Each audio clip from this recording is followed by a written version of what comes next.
इससे ज्यादा कोई और दूसरा उपाय नहीं हो सकता। चाहे शास्त्र को देख लो, पुराणों को देख लो, वेदों में देखो, कहीं भी देखो। महाराज कहते हैं तीर्थ कोटि धाम बिन लेके जीग 99 किया, और शिवरण साच नाव बिन लह से सुख रति नहीं लिया। रति नाम थोड़ा सा, इतना सा भी सुख नहीं मिलता। समाधान मानते हैं, संतोष मानते हैं, वो बात अलग है। जत सत त्याग तप हर किया, जत सत त्याग तप हर किया, व्रत हास कर रोजा, सा भजन साच बिन आया, साचा भजन साच बिन आया, तन मन किलियन खो जाओ, केवल राम रटो, मन मेरा हो केवल राम रटो, मन मेरा जो तेरा पाप कर्म कट जावे, जो तेरा पाप कर्म कट जावे, मिटे जन्म जुगत फेराओ, केवल राम रटो, मन मेरा हो केवल राम रटो, मन मेरा। जतिपना रखना, ब्रह्मचर्य व्रत रखना, इसको कहते हैं जतिपना। आप कितना भी जतिपना रखो, वो भी भजन के बराबरी में नहीं है। सत क्या? पुराने जमाने में जो कोई मांगता था उसको दे देते थे, मांगे बराबर दे देना, यही सब था। अब कितना भी जत करो, जतिपना रखो, सत रखो, जो वस्तु मांगता है उसे दे दो, त्याग करो, सब छोड़ छाड़ के चले जाओ। त्यागी होए मांगने जाऊं तो मंचा मारी लूटे। महाराज कहते हैं ना, गृह जो बांध उदम में ठाणो तो चिंता बहु लूटे, और त्यागी होए मांगने जाऊं तो मंचा मारी लूटे। गुराजी कारत किस विध कीजे, जहां जाऊं जहां सजे अन खाई नाव किसी विध लीजे। कोई त्याग देते हैं तरह तरह के। अब आओ ये कुंभ में देखो कैसे कैसे आपको वहां मिलेंगे, धरती के सारे साधु संत सभी प्रकार के। उसमें अच्छे भी बहुत है, ऐसी बात नहीं है।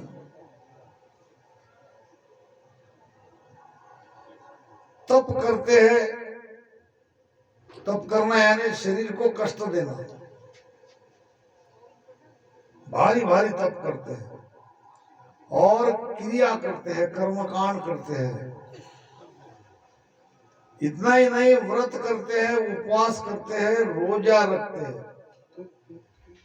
मुसलमान में रोजा रखते हैं, बड़ा भारी रोजा रखते हैं। महाराज क्या कह रहे हैं, ये सब करने से संशय नहीं मिटेगा, संशय बरकरार रहेगा। जो क्या तो संशय मिटेगा कब? भजन करने से जब सत्य आपके घट में प्रकट होगा तभी संशय मिटेगा। इन उपायों से कोई लाभ होता कि नहीं होता है तो विश्वास की बात है। ये तो करते आ रहे पूर्वापार, इसलिए हम कर रहे हैं। निश्चित कोई कह नहीं सकते इसका फल क्या मिलेगा, मगर राम राम सांसों सांस में करोगे प्रेम से तो आपके अंदर वो सत प्रगटेगा, वो कला प्रगटेगी। सासा भजन साच बिन आया, तन मन किनी न खोजा। अब ये भजन के लिए, सत्संगत के लिए उसको घट में ही खोजना पड़ता है, सांस सांस में सुरती लगा के, मन लगा के। ये कोई करते नहीं है और बाह्य उपाय करते हैं। महाराज कहते हैं कि इनसे बढ़िया तुम केवल राम राम रटन करो, सब इसी में आ जाएगा। सब आया उस एक में, डाल पात फल फूल, और दादू पीछे क्या रहा जिन पकड़िया निज मूल। ये कई काफी है। बाणी वेद चार कंठ की, बाणी वेद चार कंठ की, अरत करे वो भारियो। ये कण नाम बिना पचता,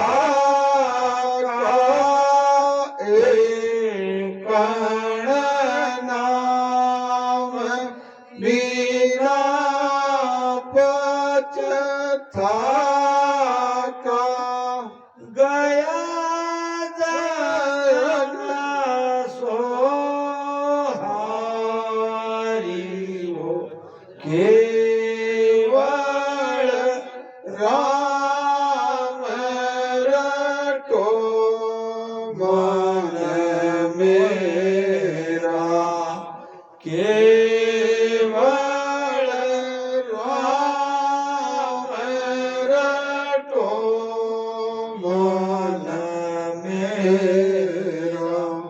जो तेरा पाप कर्म कट जावे, जो तेरा पाप कर्म कट जावे, मीटे जन्म जुग फेरा, केवल राम रटो मन मेरा। अब बात आई है ज्ञानियों की। बड़े बड़े ज्ञानी संसार में है। दाता दरिया साहब कहते हैं, 5 7 साखी कही, पद गाया 10 दोय, दरिया कारज ना सरे, पेट भराई हुई। वाणी कंठस्थ कर लेंगे, सारे हरदस पद मुकदगत हो जाएगा। और भजन नहीं करेंगे तो क्या होगा? पंडित ही कहलाओगे, विद्वान ही कहलाओगे, ज्ञानी तो कहलाओगे।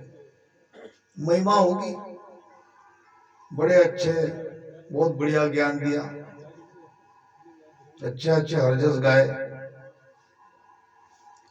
अगर वो केवल बाह्य उपाय ही करता है, भीतर में भजन नहीं करता है, शब्द नहीं जगा है, तो वो पंडित कहलाएगा। और कोई पंडित आज तक अमरलोक में नहीं गया, भजन करने वाले ही गए, चाहे त्यागी हो, गृहस्थी हो, और भोले भाले ज्यादा गए। और ये हमारी बहन बेटियां, इनका हृदय बहुत कोमल रहता है, बहुत जल्दी भजन लग जाता है। वाणी वेद चार कंठ किया, वाणी पूरी मुखदगत होगी, वेद कंठस्थ हो गए चारों, ऋग्वेद, यजुर्वेद, सामवेद, अथर्वण वेद। औरत करे बहु भारी, एक एक शब्द का कई तरह के अर्थ समझा के देते हैं। पद्मनाभम नाम का दक्षिण का, साउथ का एक विद्वान पंडित था, जो शस्त्रार्थ करता था। अब जिससे शस्त्रार्थ करना है, उसको पहले खबर दी जाती थी कि पंडित पद्मनाभन आपके साथ शस्त्रार्थ करने के लिए आ रहे हैं। तो वो विद्वान पंडित ढूंढने लगता कि ऐसा कोई उपाय नहीं है कि ये शस्त्रार्थ टल जाए। उस जमाने के बड़े बड़े विद्वान पंडित कांपते थे, धूसते थे। ऐसे पंडित पद्मनाभम काशी में शस्त्रार्थ करने के लिए आने वाले हैं, ये खबर काशी के विद्वानों को, पंडितों को लग गई। वार्ता वहां तक पहुंच गई। सारे पंडित ढूंढने लगे, अब क्या होगा, हारना तो तय है। अच्छा, हारेंगे तो काशी की नाक जाएगी, काशी तो विद्वानों की नगरी है, क्या करें। सब पंडित एक जगह बैठे मीटिंग करी, पद्मनाभन का कैसे मुकाबला करें, हमें तो कोई नहीं, हम तो सब है विद्वान, मगर एक एक शास्त्र के ज्ञाता है, और वो सारे शास्त्र का ज्ञाता है, वो हमसे कई गुना ज्यादा विद्वान पंडित है। हम जानते हैं उसमें का कोई चर्चा वार्तालाप हुई तो जवाब देंगे, अगर हम नहीं जानते उस पर चर्चा हुई तो क्या करेंगे। मीटिंग बैठ गई कि पद्मनाभन से मुकाबला कैसे किया जाए, काशी की लाज कैसे बचाई जाए। अब उस जमाने में कबीर साहब भी बहुत मशहूर थे, संत परंपरा में, निर्गुण धारा की परंपरा में, और वो पंडित विद्वान लोग कबीर साहब से जलते थे, मन ही मन, अंदर ही अंदर। फिर तय ये हुआ कि पंडित पद्मनाभन को कबीर साहब से भिड़ा देंगे, कांटे से कांटा निकाल देंगे। हार गया तो कबीर का जाएगा, हमारा क्या जाएगा। हम कहेंगे तुम कबीर से हारे, हमसे थोड़ी हारे। और अगर जीतने की संभावना तो बिल्कुल नहीं है, क्योंकि कहाँ वो विद्वान पंडित, कहाँ है अनपढ़ कबीर। अगर मान लो कबीर साहब जीत भी गए तो काशी की लाज बच जाएगी, और हारना तो तय है। कबीर साहब से लड़वा देंगे, हमारी इज्जत बच जाएगी, हमारी साख जो की त्यों रहेगी। आ गए, वो दिन भी आ गया, पंडित पद्मनाभम आ गए काशी में, और फिर कहा कि भाई शस्त्रार्थ करना है, किससे करना है, कौन है पंडित, कौन है विद्वान, आओ। तो पंडितों ने कहा हमसे बाद में करना शस्त्रार्थ। एक निर्गुण उपासक हमारे काशी में है जिसका नाम संत कबीर है, तुम पहले उससे निपटाओ, बाद में देखा जाएगा हमसे, हम क्या कम विद्वान है। ठीक है, कबीर तो कबीर, मुझे क्या किसी से करना ही है। कबीर को हरा के बाद में आपका देखेंगे क्या है वो। तो कबीर साहब को बुलाया, पद्मनाभन को बुलाया, दोनों को आसन लगाया, और सारे विद्वान पंडित और पूरा दरबार भरा था। अब पद्मनाभम कहने लगे कबीर साहब को, पूछो क्या पूछना है, कि तुमको कुछ ना कुछ पूछना पड़ेगा, उसका जवाब मैं दूंगा, फिर मैं पूछूंगा, तुम जवाब देना, शस्त्रार्थ ऐसा ही होता है। कबीर साहब कहने लगे मैं क्या पूछूं, मुझे तो क्या पूछना है ये भी ज्ञान नहीं है। आप जैसे विद्वान पंडित को मैं क्या पूछूं ये भी मुझे समझ में नहीं आ रहा। न मैं कभी स्कूल में गया, मसीह पार्टी छुई नहीं और कागज कलम लिया नहीं हाथ में, मैं पढ़ा लिखा नहीं हूं, फिर कैसे चलेगा, तुमको कुछ ना कुछ पूछना ही पड़ेगा। अब मैं पूछूं क्या, क्या पूछूं ये भी तो मेरे पास ज्ञान नहीं है। नहीं, कुछ भी पूछो, चर्चा तो शुरू करो। ठीक है करके कबीर साहब ने एक ही प्रश्न पूछा और एक ही प्रश्न में वो पंडित पद्मनाभम हार गए। क्या पूछा, पढ़ी समझे या समझ पड़े, पढ़ी समझे या समझ पड़े। हे पंडित जी, आप मुझे इतना ही जवाब दो कि आप पढ़कर सब जानते हो कि सब जानकर तुम पढ़े। अब पंडित उसका क्या जवाब दे, पंडित समझ गया, समझवान को इशारा काफी है। अगर मैं पढ़कर सब समझा ऐसा कहता हूं तो मेरा ज्ञान बाहर बाहर का है, भीतर का मैं खुद नहीं जानता। अगर मैं ये कहता हूं कि मैं पढ़कर सब समझा तो ये सिद्ध हो जाएगा मुझे भीतर का आंतरिक भेद नहीं है, मैं तो केवल बाहर बाहर का पढ़ने वाला पंडित कहलाऊंगा।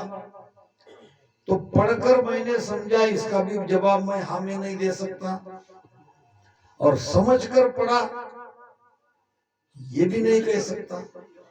अगर पहले समझा बाद में पढ़ा तो पहले क्या समझा, कहां से समझा, कौन सा गुरु किया, ये मुझे बताना पड़ेगा, जो कि मैं समझा कुछ नहीं।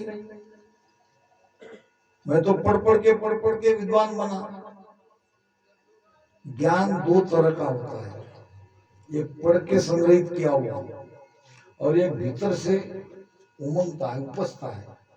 जब आपके भीतर ये कुदरत कला सत्संग जगेगा, आपके अंदर ऑटोमेटिक ज्ञान प्रगटेगा, आपको सारी साखी का अर्थ समझ में आ जाएगा। धीरे धीरे धीरे धीरे गुरु महाराज क्या कह रहे हैं। और ये बड़ी आश्चर्य की बात है, जो ध्यान करने वाला है उसके जल्दी समझ में आता है। बरोबर है। आज आप लोग नहीं समझ रहे, कोई बात नहीं, जब आप ध्यान करने लग जाओगे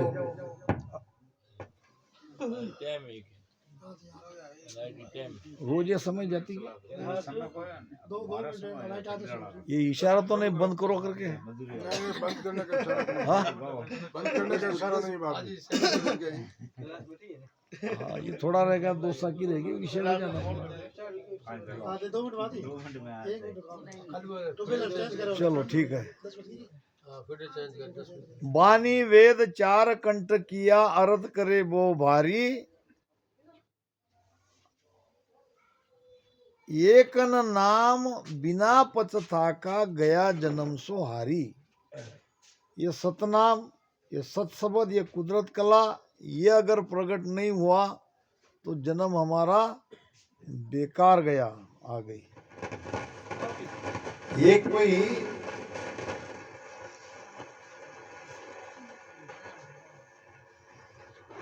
व्यक्ति परदेश चला गया, फॉरेन में, और फॉरेन से अपने घर लौटा।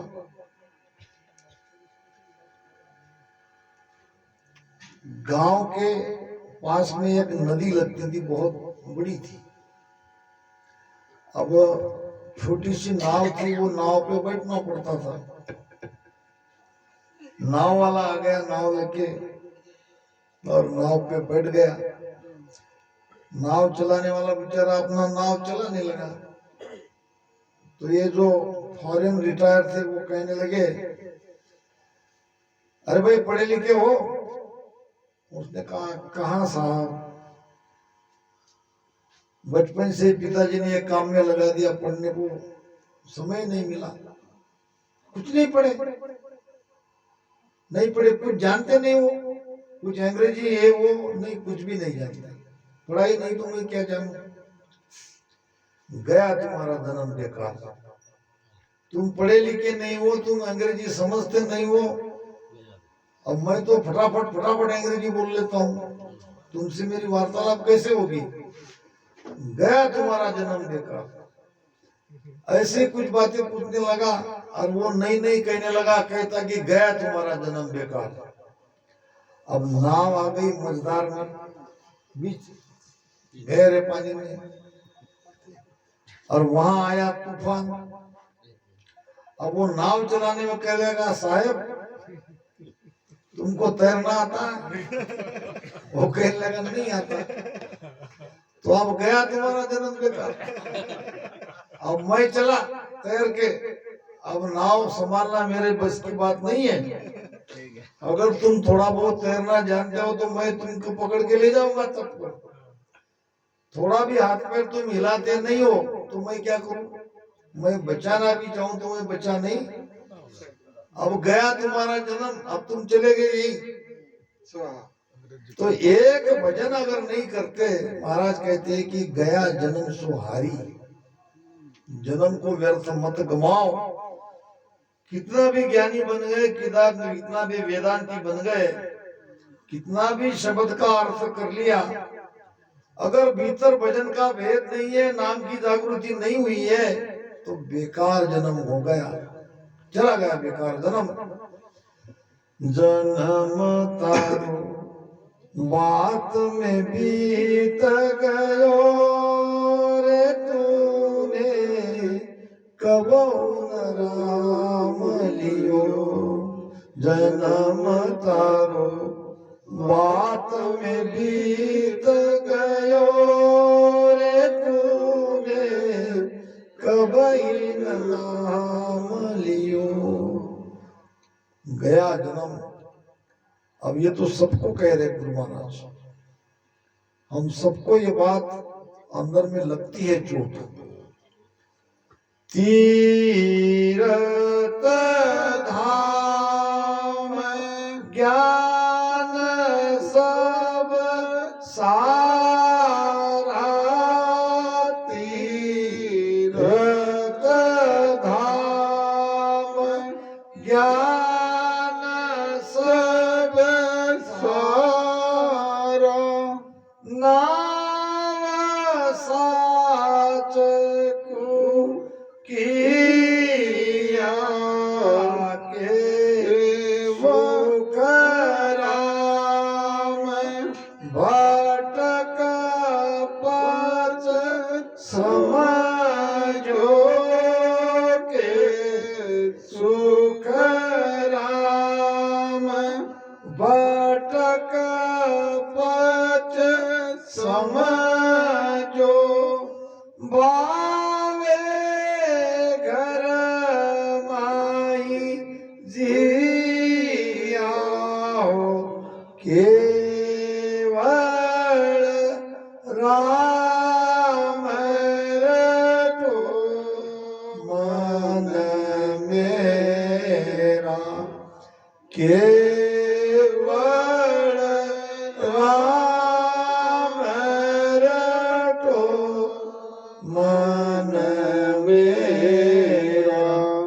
जो तेरा पाप कर्म कट जावे,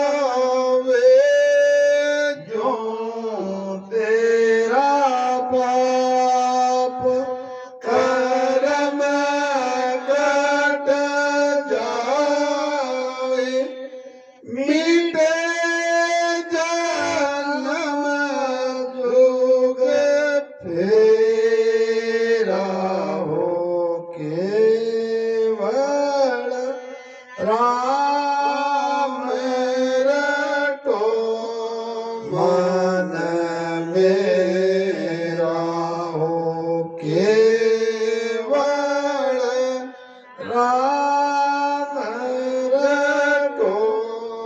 मन मेरा।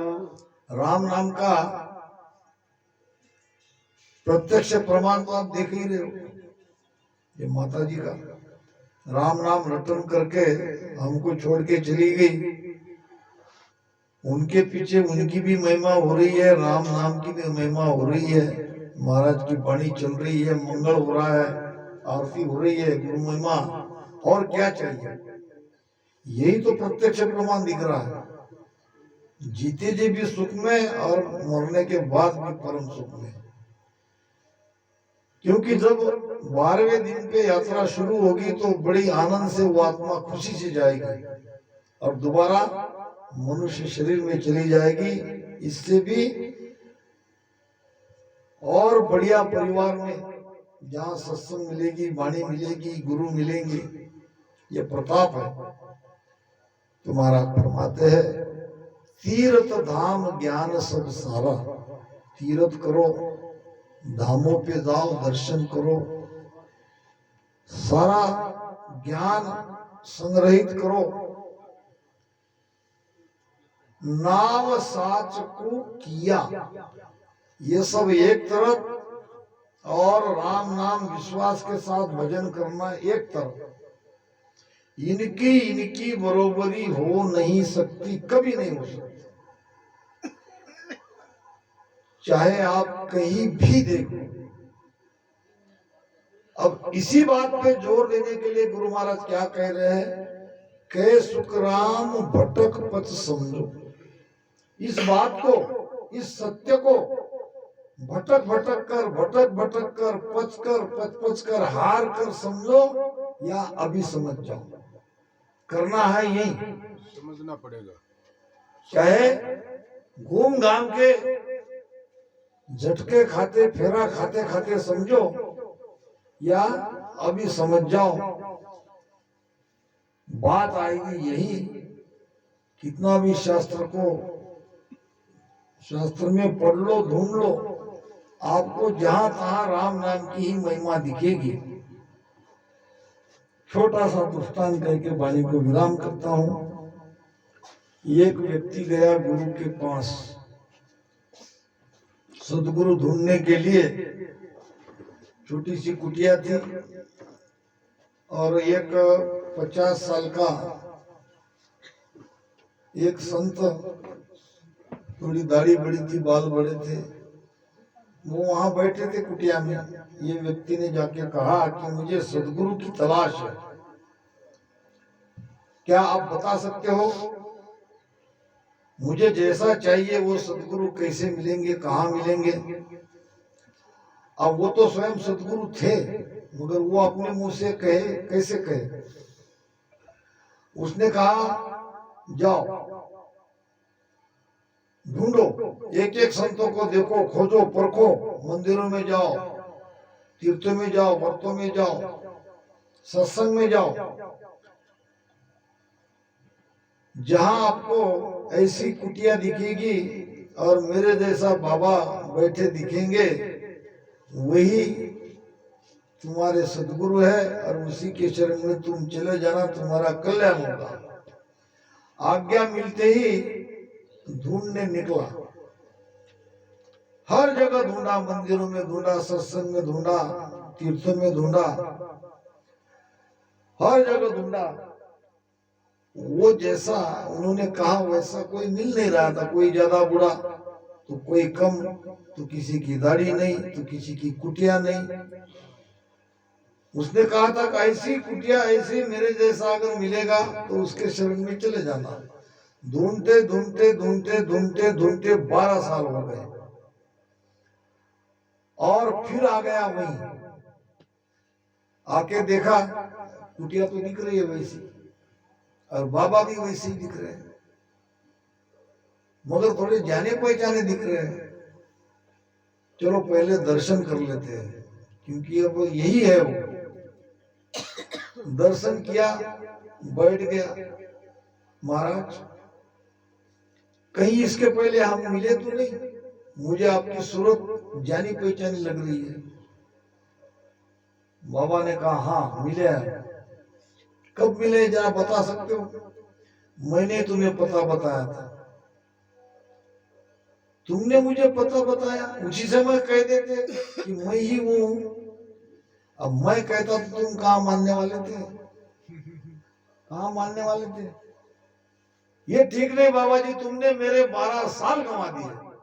अरे तुम्हारे 12 साल नहीं, मेरे 12 साल तुम्हारे इंतजार में चले गए। मेरे 12 साल मैं बैठा बैठा तुम्हारी राह देख रहा हूँ, आओगे तो तुम यही। कहने का मतलब चाहे घूम घाम के 12 साल होके राम भजन करो या अभी करो, करना तो यही पड़ेगा। दूसरा कोई कलयुग में उपाय नहीं है। तो इन्हीं शब्दों के साथ वाणी को विराम देते हैं। अब कल का